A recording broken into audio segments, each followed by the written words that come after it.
ચમ સ ભાઈબંધ, આજ આપણે એક એવા મહંત વિશે જાણીશું કે જે ભારતભરમાં બહુ જ લોકપ્રિય અને ભગવાન બજરંગબલીની સમકક્ષ માનવામાં આવે છે અને તેમના સેવકો આખી દુનિયામાં છે, જેમને નીમ કરોલી બાબાના નામથી ઓળખવામાં આવે અને નીમ કરોલી બાબાને ગુજરાત સાથેનો સંબંધ પણ અનેરો હતો.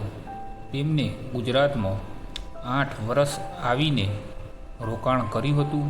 તે વિશેની આપણે માહિતી પણ જાણીશું. નીમ કરોલી બાબાનો જન્મ ઈસવીસન 1900માં ઉત્તર પ્રદેશના અકબરપુર ગામમાં લક્ષ્મી નારાયણ શર્મા તરીકે થયો હતો.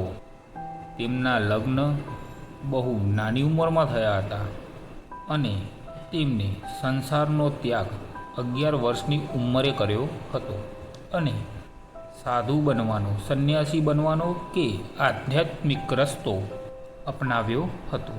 તેમના પિતાનું નામ દુર્ગા પ્રસાદ શર્મા હતું અને તેમની માતાનું નામ કૌશલ્યા દેવી હતું.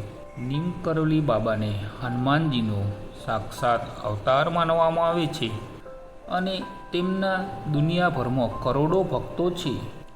આ ભક્તોમાં વિરાટ કોહલી, માર્ક ઝુકરબર્ગ, હોલિવૂડ તેમજ બોલિવૂડના કલાકારો અને સંગીતકારોનો પણ સમાવેશ થાય છે. નીમ કરોલી બાબાનો આશ્રમ ઉત્તરાખંડમાં નૈનીતાલ જિલ્લામાં કૈચી ધામ ખાતે આવેલો છે.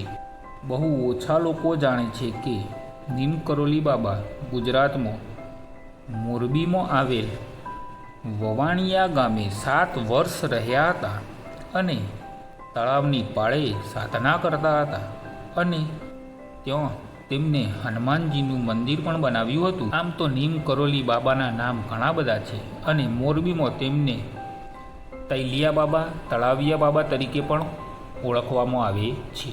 નીમ કરોલી બાબા કહેવાય છે કે નીમ કરોલી બાબાએ રામબાઈના ગુરુ રામદાસ પાસે શિક્ષા લીધી હતી અને તેમને જ તેમના ગુરુ બનાવ્યા હતા. નીમ કરોલી બાબાએ પોતાના જીવન દરમિયાન સૌથી વધુ સમય વનમાં આવેલા ચીધામમાં વિતાવ્યો હતો અને તે નીમ કરોલી બાબા બજરંગબલીના બહુ મોટા ઉપાસક હતા અને ત્યાં રહીને તેમને બજરંગબલીની પૂજા અર્ચના કરી હતી. તેમનું મૃત્યુ 11 સપ્ટેમ્બર 1973ના દિવસે વૃંદાવનના મથુરામાં થયું હતું. આવી જ માહિતી જાણવા માટે અમારી ચેનલને લાઈક કરો, શેર કરો અને સબસ્ક્રાઈબ કરો. ધન્યવાદ.